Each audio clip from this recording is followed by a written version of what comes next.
वालेकुम, welcome back to viewers. कैसे हैं आप सब लोग? उम्मीद है सब ठीक ठाक होंगे। आज के लेक्चर में हम कवर कर रहे हैं जी MTH 202 का लेक्चर नंबर 4। हमने लास्ट लेक्चर में हम लोगों ने कुछ रूल्स पढ़े थे, जैसे हम लोगों ने कंजक्शन को पढ़ा था, डिसजंक्शन को पढ़ा था, फिर हम लोगों ने इम्प्लीकेशन को पढ़ा था, और अब हम पढ़ेंगे बाय कंडीशनल को। बाय कंडीशनल में क्या होता है? बाय कंडीशनल को सबसे पहले आप पढ़ते कैसे हो? आप पढ़ते हो इफ़ एंड ओनली इफ़, ठीक है। जैसे आपके पास यहाँ पे the biconditional P and Q, it's is read as P if and only if Q, it is denoted by P, और ये इसका साइन है, ठीक है। बाय कंडीशनल का साइन ये है, मतलब इफ़ एंड ओनली इफ़ का। If and only if is abbreviated as iff, ये यानी कि डबल एफ जो है इफ़ से ये एब्रीविएट हुआ है इफ़ एंड ओनली इफ़ की। एब्रीविएशन क्या है? इफ़। अगर आप इतना बड़ा नहीं लिखना चाहो तो आप ओनली इफ़ भी लिख सकते हो, ज़रूरी नहीं है कि आप इतनी बड़ी एब्रीविएशन ही इसकी लिखो। The double head arrow is the by conditional operator, ये वाला जो डबल हेड एरो है ये बाय कंडीशनल का ऑपरेटर है। It means P and Q must have the same truth value. अब इसमें सेम ट्रूथ वैल्यू का क्या मतलब है कि अगर P और Q की सेम वैल्यू होगी, मतलब दोनों साइड पे सेम वैल्यूज होगी, तो मतलब कि हमारा जो आउटपुट है वो भी ट्रू होगी।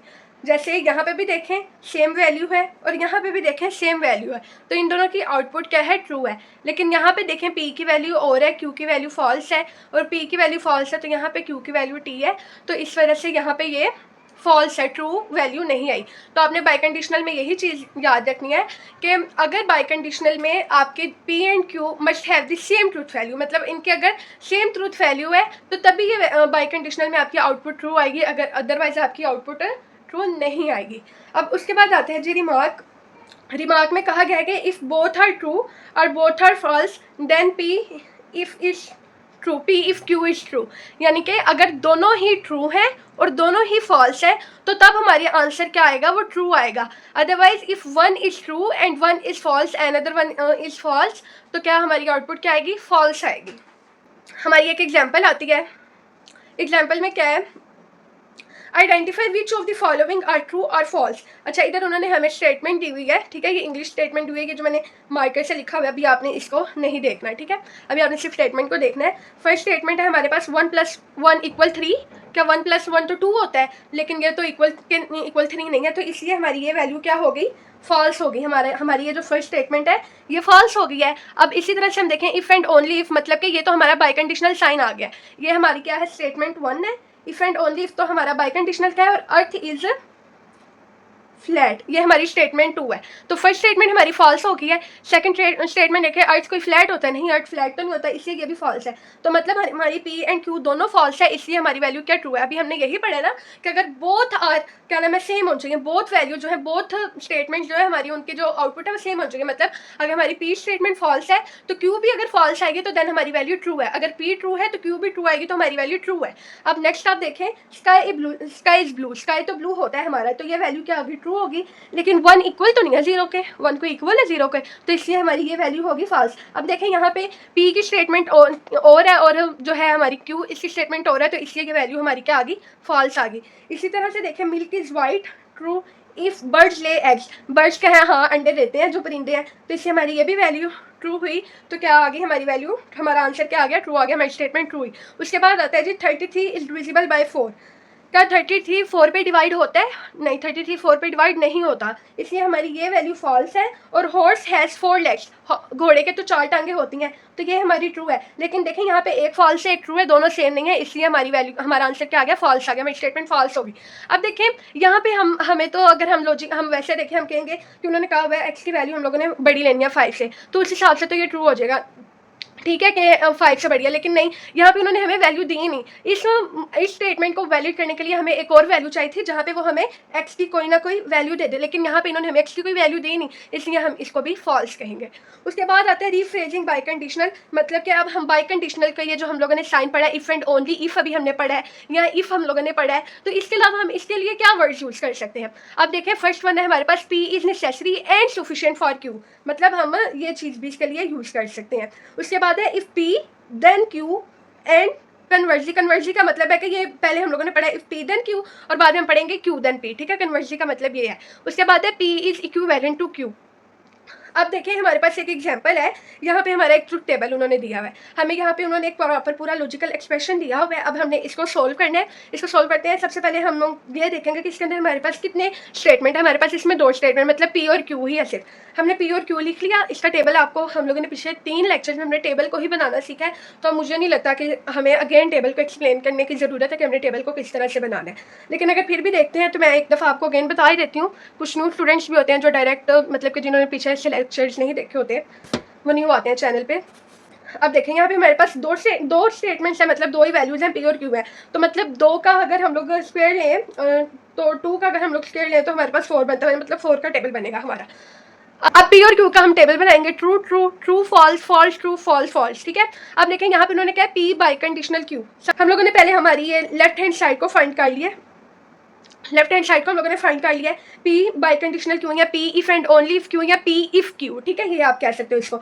अब देखें यहाँ पे पी और क्यू दोनों ट्रू है, तो ट्रू आगे वैल्यू सेम है ना दोनों। यहाँ पे एक और है, एक और है, एक ट्रू है और एक एफ है, इसलिए ये फॉल्स होगी। यहाँ पे एक फॉल्स है, एक ट्रू है, इसलिए ये भी फॉल्स होगी। और यहाँ पे देखें दोनों फॉल्स है, इसलिए हमने इसको भी ट्रू कह दिया। अगेन हमने बाई कंडीशनल में ये पढ़ा कि अगर हमारी दोनों वैल्यू सेम होंगी, ठीक है, अगर दोनों ट्रू होंगी, दोनों फॉल्स होंगी, तो तब हमारी वैल्यूज क्या है, ट्रू है। अब देखिए पी इंप्लाइज क्यू, ये अभी हमने लास्ट लेक्चर में ही पढ़ा, लेक्चर नंबर 3 में इंप्लाइज का प्रॉपरली पूरा कंसेप्ट किया हम लोगों ने। पी इंप्लाइज क्यू में क्या होता है कि अगर हमारी ये जो सेकंड स्टेटमेंट है ये अगर फॉल्स आ जाए और फर्स्ट ट्रू हो, ठीक है, फर्स्ट ट्रू हो और सेकंड फॉल्स आ जाए, तो हमारी वो वैल्यू क्या हो जाती है, फॉल्स हो जाती है, बकाया हमारी सारी ट्रू होती हैं। अब देखिए जैसे पी इंप्लाइज कर रहा है क्यू को, तो ट्रू है पी, तो अब हम लोग सेकंड को देखेंगे, सेकंड भी ट्रू है, तो इसलिए हमारी ये वैल्यू क्या आ गई, ट्रू होगी। यहाँ पे देखें पी ट्रू है लेकिन सेकंड तो फॉल्स आ गया। अभी हमने कहा है अगर सेकंड फॉल्स होगी और फर्स्ट वाली ट्रू होगी, तो तब क्या होगा, हमारी वैल्यू जो है वो क्या हो जाएगी, सॉरी ये फॉल्स हो जाएगी, ठीक है, फॉल्स हो जाएगी। उसके बाद हमारी पी वैल्यू फॉल्स है और क्यू वाली ट्रू है, तो ये ट्रू है। यहाँ पे हमने यही देखना है अगर हमारी सेकंड वैल्यू फॉल्स है तो देन फॉल्स है। उसके बाद आता है जी हमारी जो फोर्थ वैल्यूज है, ये भी दोनों फॉल्स है, तो यहाँ पे क्या आ जाएगा, ट्रू आ जाएगा। इसी तरह से अब हम क्यू इंप्लाइज पी देखेंगे। पहले हमने इन दोनों को देखा है, अब हम इन दोनों को देखेंगे, ये फर्स्ट पे लेंगे, ये सेकंड पे लेंगे।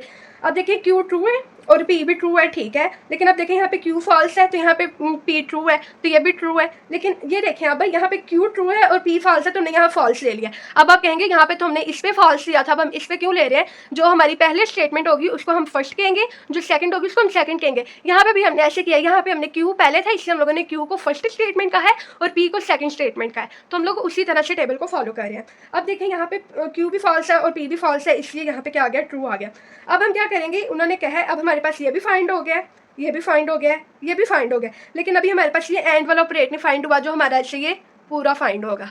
अब हम इस पूरे को लिखेंगे, इसको और इसको लिखेंगे, इन दोनों के दरमियान में एंड का ऑपरेशन यूज करेंगे। एंड के ऑपरेशन में क्या होता है, एंड के ऑपरेशन में ये होता है कि अगर आपकी वैल्यू दोनों ट्रू है तो देन आपकी आउटपुट ट्रू आएगी, अदरवाइज आपकी आउटपुट ट्रू नहीं आएगी। दोनों को ट्रू है, अगर एक भी फॉल्स है ना तो भाई आपकी वैल्यू आपकी आउटपुट फॉल्स आएगी। अब देखिए यहाँ पे दोनों ट्रू है तो ट्रू, यहाँ पे एक फॉल्स इसलिए फॉल्स आ गया, यहाँ पे भी एक फॉल्स इसलिए फॉल्स आ गया, यहाँ पे भी दोनों ट्रू थी इसलिए हमारी यहाँ पे वैल्यू ट्रू आ गई। अब आप ये देखें कि जो हमारी लेफ्ट हैंड साइड थी और ये जो हमारी राइट हैंड साइड थी, ठीक है, ये है ना हमारी लेफ्ट हैंड साइड और ये है हमारी राइट हैंड साइड, इन दोनों का ट्रुथ टेबल आपस में मैच करें, ठीक है, इन दोनों का आपस में मैच करें। ये भी ट्रू है, ये भी फॉल्स है, ये भी फॉल्स है, ये भी फॉल्स है, ये भी फॉल्स है, ये भी ट्रू है, ये भी ट्रू है, तो मतलब कि ट्रुथ वैल्यू इनकी क्या है, दोनों की सेम है, ये दोनों एक दूसरे के इक्विवेलेंस है। तो हमारी एक और एक्सरसाइज है, ये हमारे सेंटेंस के फॉर्म में कि अगर हमें सेंटेंस आ जाए तो हम उसको किस तरह से बनाएंगे। अब हम अगर हमारे पास सेंटेंस आ जाए, rephrase the following proposition in the form P if and only if Q in English. अब यहाँ पे उन्होंने हमें क्या हुआ है, इफ़ एंड ओनली इफ़ में करना है। जब उन्होंने हमें इफ़ एंड ओनली इफ़ कहा हुआ है तो हम लोग बेहतर यही है कि हम इफ़ एंड ओनली इफ़ में ही अपने सारे काम को लिखें। यहाँ पे हमारे पास फर्स्ट स्टेटमेंट है, if it is hot outside you buy an ice cream cone and if you buy an ice cream cone it is hot today.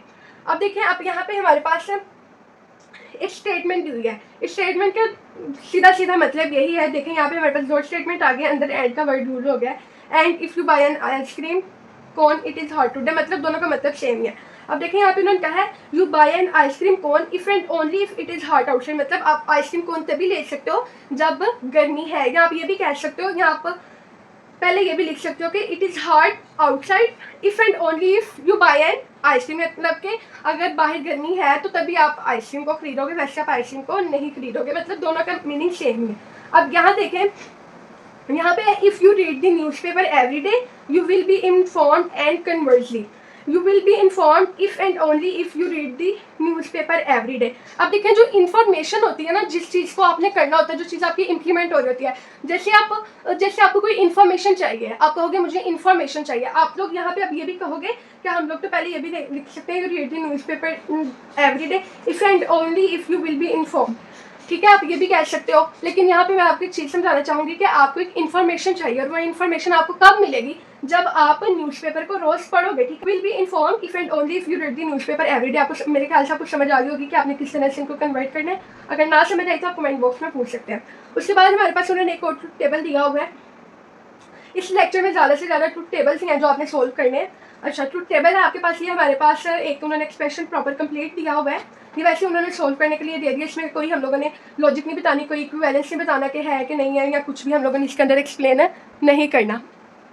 अब देखें, P implies Q, by conditional negation Q implies negation P। अब यहाँ पे हम क्या करेंगे, यहाँ पे भी हमारे पास दो स्टेटमेंट है, उसी तरह से हम टेबल बनाएंगे, निगेशन वाले भी मौजूद है, निगेशन वाला भी लेंगे। P इम्प्लाइज Q करेंगे पहले हम, ठीक है, जैसे हम करते हैं, और फिर हम negation Q implies negation P कर देंगे। जब हमने कर लिया, फिर हम इस पूरी स्टेटमेंट को भी करेंगे, जाहिर सी बात है इसके अंदर बाई कंडीशनल भी मौजूद है। अब देखें, जब हम लोगों ने P implies Q negation Q implies negation P कर लिया, तो अब हम लोगों ने बाई कंडीशनल करना है इन दोनों के दरमियान। तो अगर दोनों वैल्यूज ट्रू होंगी तो ट्रू है, दोनों वैल्यूज फॉल्स हैं तो ट्रू है। ठीक है, अगर दोनों वैल्यूज ट्रू है, मतलब अगर दोनों की वैल्यू सेम है ना, दोनों की मतलब कि ये आउटपुट सेम है, स्टेटमेंट दोनों की सही मतलब के दे रही है, अगर वो ट्रू है तो वो भी ट्रू है, तो देन आपकी वैल्यू ट्रू आएगी। अगर पहले भी फॉल्स है, दूसरी भी फॉल्स है, देन भी ट्रू आएगी। तो यहाँ पे देखें, ये हमारी सारी वैल्यूज क्या आ गई, ट्रू आ गई। अब हमने फाइंड करना है जी बाय कंडीशनल का इक्विवेलेंस, लॉजिकल इक्विवेलेंस अब हमने फाइंड करना है। इसका भी सेम इक्विवेलेंस फाइंड करने का वही तरीका है। इन्होंने इधर भी हमें दो स्टेटमेंट्स लिए हैं, दो वैल्यूज हमें इन्होंने दो लॉजिकल एक्सप्रेशन दिए हुए हैं। ठीक है, इन दोनों को हम फाइंड करेंगे, पी क्यू का टेबल बनाएंगे, निगेशन पी निगेशन क्यू भी है, वो भी हम लिख लेंगे। अब देखिए, हम सबसे पहले इसको ले लेते हैं, निगेशन पी बाय कंडीशनल या इफ़ क्यू, और पी इफ़ निगेशन क्यू। अब हम सबसे पहले फाइंड करेंगे निगेशन पी इफ़ क्यू, मतलब ये आपस में हम लोग फाइंड करेंगे। अब देखिए, सबसे पहले हमारा निगेशन पी, हम इसको देखेंगे, पहला फॉल्स, और ये दोनों वैल्यूज डिफरेंट है, इसलिए यहाँ पे फॉल्स है। दोनों वैल्यूज सेम थी तो इसलिए यहाँ पे ट्रू है, यहाँ पे भी दोनों वैल्यूज सेम थी इसलिए यहाँ पे ट्रू है, यहाँ पे दोनों वैल्यूज सेम नहीं थी इसलिए यहाँ पे क्या आ गया, फॉल्स आ गया। अब हम देखेंगे पी इफ़ निगेशन क्यू, अब हम इन दोनों को देखेंगे। ठीक है, इन दोनों को अब हम देखेंगे। अब यहाँ देखें, यहाँ पे भी दोनों वैल्यूज डिफरेंट है इसलिए फॉल्स, यहाँ पे दोनों वैल्यूज सेम है इसलिए ट्रू, यहाँ पे भी दोनों वैल्यूज सेम है ट्रू, यहाँ पे भी दोनों वैल्यूज डिफरेंट है इसलिए क्या आ गया, फॉल्स आ गया। अब आप ये देखें, यही दो हमें स्टेटमेंट दी हुई थी ना, ये दोनों हमने फाइंड कर लिया। अब देखें, इन दोनों का ट्रुथ वैल्यू सेम है, ये मतलब ये दोनों सेम आई है, यस ये दोनों भी सेम है, फॉल्स फॉल्स, ये भी दोनों सेम है, ये भी दोनों सेम है, ये भी दोनों सेम है, तो मतलब क्या है, ये इक्विवेलेंस है। तो इसके दरमियान में हम एंड की जगह साइन को खुद पुट करेंगे। अब इसमें देखें जी, इसमें हमारे पास आया है ये साइन हमने पढ़ा है, ये साइन होता है जी एक्स और का। ठीक है, एक्स और जो है वो बाई कंडीशनल का अल्टरनेटिव है, ये हम लोगों ने वैसे पीछे पढ़ा भी है। एक्स और जो है बाई कंडीशनल का अल्टरनेटिव है, मतलब कि बाई कंडीशनल में अगर दोनों सेम हो, यहाँ पे मैं लिख देती हूँ, बाई कंडीशनल में अगर दोनों सेम हो, ठीक है, दोनों वैल्यूज अगर, तो तभी क्या है, ट्रू है। ठीक है, अगर दोनों वैल्यू सेम हो। लेकिन अगर एक्स और में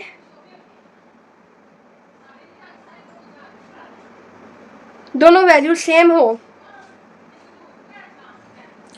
तो आउटपुट फॉल्स आती है। समझ आ गई आपको मैं क्या कहा है, इसीलिए मैंने कहा है कि एक्स और जो है बाई कंडीशनल का क्या है, अल्टरनेटिव है, यहाँ से आपको याद रहेगा। अब देखें, यहाँ पे हमारे पास है जी पी क्यू का, हमने अगेन वही टेबल बनाया, हमने पी एक्स और क्यू को फाइंड करना है। टी दोनों सेम है, अभी हमने पढ़ा दोनों सेम होंगी तो फॉल्स होंगी एक्स और में। टी फॉल्स और क्या आ जाए हमारा, ट्रू आ जाएगा, फॉल्स और ट्रू आ जाएगा, फॉल्स दोनों सेम है तो फॉल्स आ जाएगा। अब जाहिर सी बात है, हमें ये इन्होंने दिया हुआ था पूरा एक्सप्रेशन, इसका हम लोगों ने पूरे का हम लोगों ने निगेशन फाइंड करना था। ठीक है, अब हम इसका निगेशन भी फाइंड करें, मतलब जो हमारा आंसर आया उसको हम उल्टा देंगे, फॉल्स आए तो ट्रू कर देंगे, ट्रू आया फॉल्स, ट्रू आया फॉल्स, फॉल्स आए तो ट्रू कर देंगे। अब हम लोगों ने इसको फाइंड करना है। ठीक है, पी इफ़ क्यू को, पी इफ़ क्यू हमने लिखा, पी इफ़ क्यू में क्या है, दोनों ट्रू है तो ट्रू आएंगी, यानी कि दोनों सेम है तो ट्रू आएगा। ठीक है, ये दोनों सेम थे ट्रू, ये भी दोनों सेम थे तो यहाँ ट्रू आ गया, ये दोनों डिफरेंट थे तो यहाँ पे क्या आ गया, फॉल्स आ गया। अब उन्होंने कहा है हमने क्या फाइंड करना है, इसका भी लॉजिकल इक्विवेलेंट हम लोगों ने फाइंड करना है। तो लॉजिकल इक्विवेलेंट कैसे फाइंड होता है, अगर ये दोनों वैल्यूज़ के आंसर जो है वो सेम हो, तो अब ये दो वैल्यूज़ हैं, इन दोनों के आंसर देखें सेम है, तो इसलिए ये भी क्या है, लॉजिकल इक्विवेलेंस है। ये साइन होता है ना इक्विवेलेंस का। उसके बाद आते हैं जी आपके लॉज ऑफ लॉजिक। ये आपने पहले भी पढ़े हुए लॉज ऑफ लॉजिक में, आपको अगेन बता दूं बहुत इंपॉर्टेंट है। आपने भी ये पिछले लेक्चर्स में भी उनको पढ़ा है, आपने उनको भी याद करना है और इसको भी याद करना है। अगर आपको लॉज ऑफ लॉजिक याद होंगे तो आप इसके मुतालिक MCQs या कोई भी क्वेश्चन आ गया तो आप उसको सोल्व कर सकोगे, अदरवाइज आप उसको सोल्व नहीं कर सकोगे अगर आपको लॉज ऑफ लॉजिक याद नहीं होंगे। अब देखें कम्यूटेटिव लॉ। कम्यूटेटिव लॉ में जो है ऑर्डर मैटर नहीं करता, ठीक है। आप बेशक पहले P को लिख दो, बेशक Q को लिख दो, ठीक है। बेशक पहले P को लिख दो या बेशक पहले Q को लिख दो, ठीक है। इसमें यह कहा हुआ है कि ऑर्डर मैटर नहीं करता। इम्प्लीकेशन लॉ है, इसमें यह है कि एनी स्टेटमेंट कैन बी री रिटर्न यूजिंग और, मतलब अगर आपके पास ये स्टेटमेंट है ना P इम्प्लाइज Q, इम्प्लीकेशन है ना ये वाला साइन जो है, तो इसमें आप इम्प्लीकेशन को और लिख सकते हो, ठीक है। इसको और लिख सकते हो और साइड पर जाहिर सी बात है जब आपका ये प्रॉपर पूरी स्टेटमेंट चेंज हो रही है तो आप इसको P को भी क्या कर दोगे, निगेशन कर दोगे। आगे से आप इसको ये भी लिख सकते हो, मतलब इसके P इम्प्लाई Q को आप दो तरह से लिख सकते हो। ये आप जो है ना मौके के हिसाब से लिखते हो, मतलब आप क्वेश्चन की सूरत हाल के हिसाब से लिखते हो, इन दोनों में से किसी एक को आप लिख लेते हो। ये आगे हम क्वेश्चन को सोल्व करेंगे तब आपको समझ आएगी।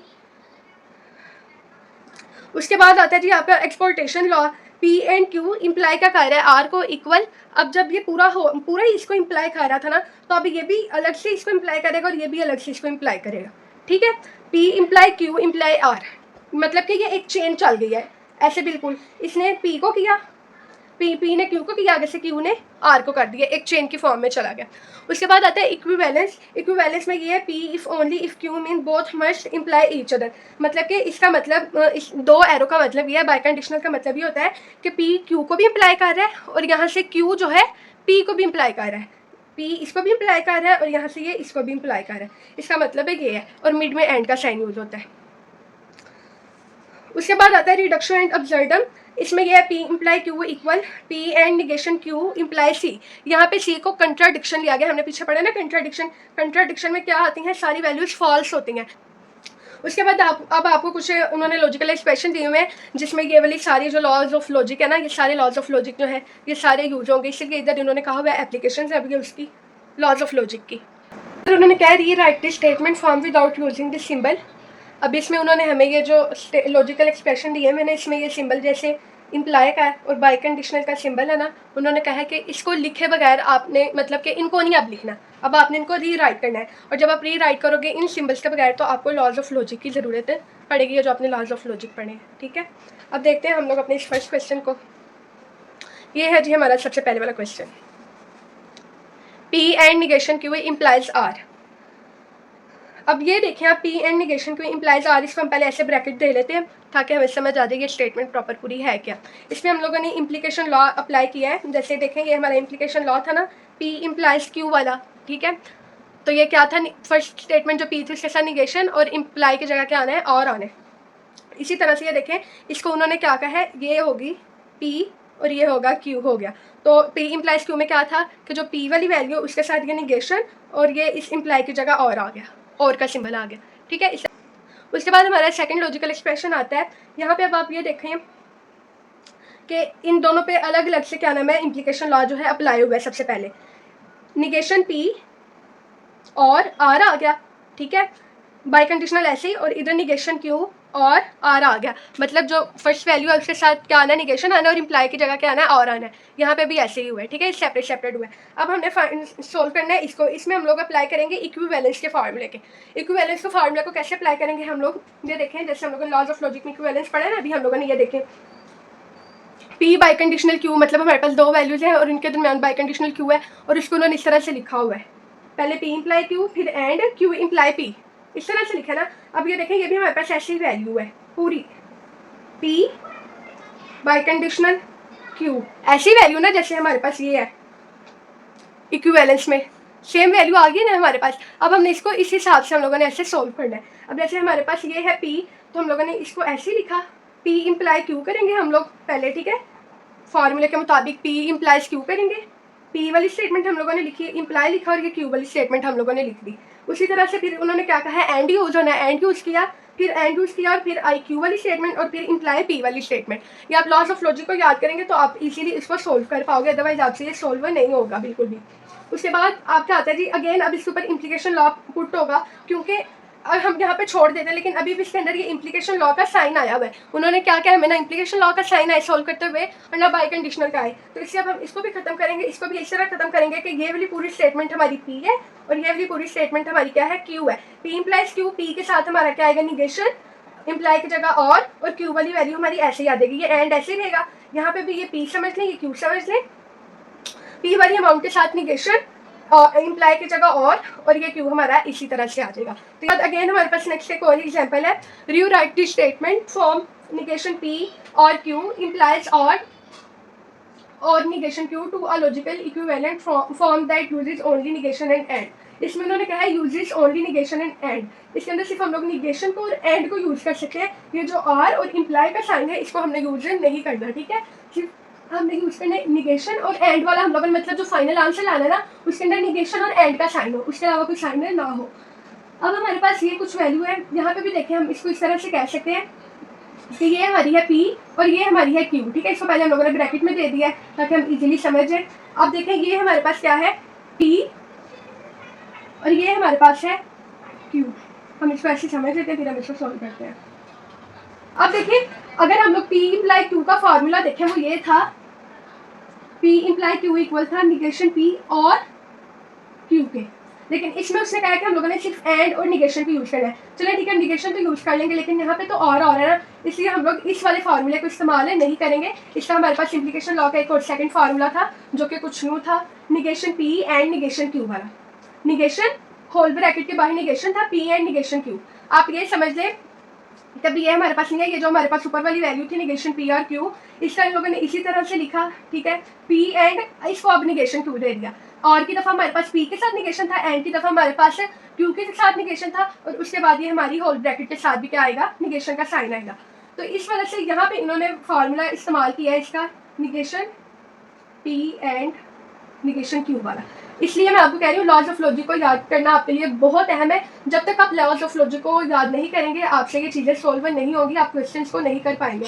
अब हम लोगों ने सेम वही यानी कि हम लोगों ने सॉल्व कर लिया, इसको निगेशन अप्लाई कर दिया होल ब्रैकेट के बाहर। चलो पहले इसको छोड़े, ठीक है, निगेशन को छोड़े। सबसे पहले हम लोगों ने बड़ी ब्रैकेट लगाई है, ये क्यू पी और ये क्यू है ना, बड़ी ब्रैकेट लगाई है, तो हम लोगों ने पी की वैल्यू इसी तरह से लिख दी जैसे ये है थी, ठीक है, इसी तरह से लिख दी। उसके बाद एंड लिखा और क्यू की वैल्यू लिख के साथ ये निगेशन लगाया जैसे ये लिखा हुआ है। अब यहाँ देखिए ब्रैकेट के बाहर निगेशन था, तो इसलिए हम लोगों ने यहाँ पे भी बड़ी ब्रैकेट के बाहर इसको निगेशन दे दिया। अच्छा, इस वाली स्टेप में अब हमारा क्या यूज हुआ है, डिमोर्गन्स लॉ यूज हुआ है। अब ये कैसे हुआ, ये निगेशन इसी तरह से आ गया, ये वैल्यू भी इसी तरह से आ गई। अब ये देखें यहाँ पे क्या था, और है, लेकिन हम लोगों ने क्या आंसर में लेके आना है, एंड लेके आना है। आंसर में एंड लाने के लिए जो बाहर निगेशन था इस निगेशन को हमने अंदर मल्टीप्लाई कर दिया। जब हमने अंदर मल्टीप्लाई किया तो आर के साथ निगेशन नहीं था, तो आर के साथ निगेशन आ गया, और की जगह हमारे पास एंड हो गया, क्योंकि हम निगेशन को अंदर मल्टीप्लाई कर रहे हैं, नॉट यूज कर रहे हैं। तो नॉट जब यूज करते हैं तो हमारी वैल्यू क्या हो जाती है, उल्ट हो जाती है। तो यहाँ पे आर था, यहाँ पे एंड आ गया, और यहाँ पे भी निगेशन क्यू था, तो जब ये निगेशन इस निगेशन क्यू से मल्टीप्लाई हुआ तो निगेशन निगेशन से काट गया और क्यू रह गया। तो ये कुछ न्यू हमारे पास यहाँ पे ये फाइनल आंसर आ गया जिसमें सिर्फ निगेशन और एंड का सिंबल है। इसी तरह से हमारे पास एक नेक्स्ट और एग्जांपल है, शोर एग्जांपल है, show that negation whole bracket p imply q and then implies p is a tautology. अब टोटोलॉजी इसमें क्यों बात किया है इन्होंने, विदाउट यूजिंग ट्रूथ टेबल हम लोगों ने इसको सॉल्व करना है। अब हम इसको आगे मतलब कि इसको सारा सॉल्व करके बताते हैं। उन्होंने कहा कि ये सारा जो है ये हमें टोटोलॉजी लेके आना है, ठीक है, मतलब कि सिर्फ हमें टी लेके आना है। टी में क्या होता है, टोटोलॉजी में क्या होता है कि हमारी सारी वैल्यू जो है वो ट्रू आती हैं, कोई एक भी फॉल्स नहीं होती। अब यहाँ देखिए हम लोग इसको अगेन सॉल्व करेंगे। यहाँ पे भी हमारी निगेशन पी, निगेशन बाहर है, whole bracket p implies q, और ये पूरी होल ब्रैकेट जो है किसको इम्प्लाई कर रही है, पी को इम्प्लाई कर रही है। अब यहाँ पे पी इम्प्लाइज क्यू हुआ हुआ है।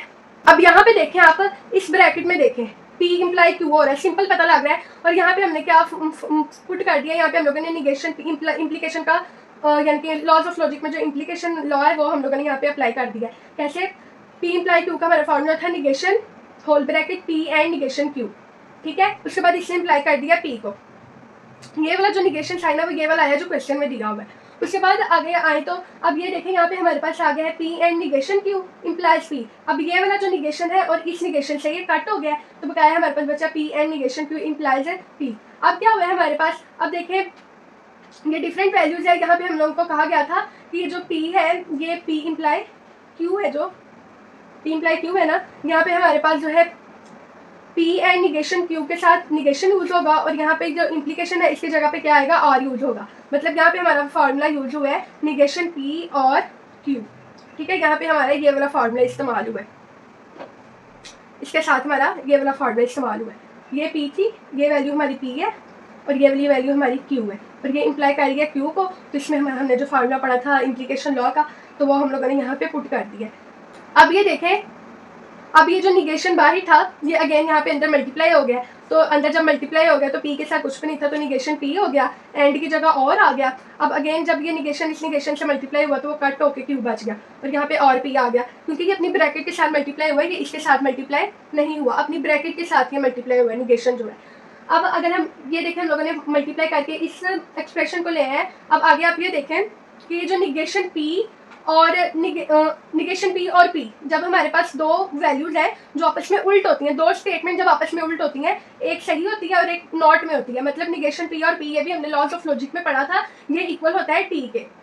मैंने क्या कर दिया, इनको थोड़ा सा रीअरेंज कर दिया, क्यू को पहले लिख लिया और निगेशन पी को बाद में लिख दिया, ताकि आपको इजीली समझ आ जाए। अब ये वाली जो हमारी ब्रैकेट है ना, ये वाली जो चीज़ है हमारी, ये वाली, ये इक्वल होती है टी के। जैसे मैंने यहाँ पे रीअरेंज करके लिख दिया है क्यू और निगेशन पी और पी। अब ये निगेशन पी और पी किससे इक्वल है, टी की इक्वल है। ये हमने लॉज ऑफ लॉजिक में पढ़ा हुआ है, जो हम लोगों ने पहले लेक्चर में पढ़े हैं। क्यू और t is equal to t, मतलब कि अब ये हमारा टोटोलॉजी, हमारा आंसर आ चुका है।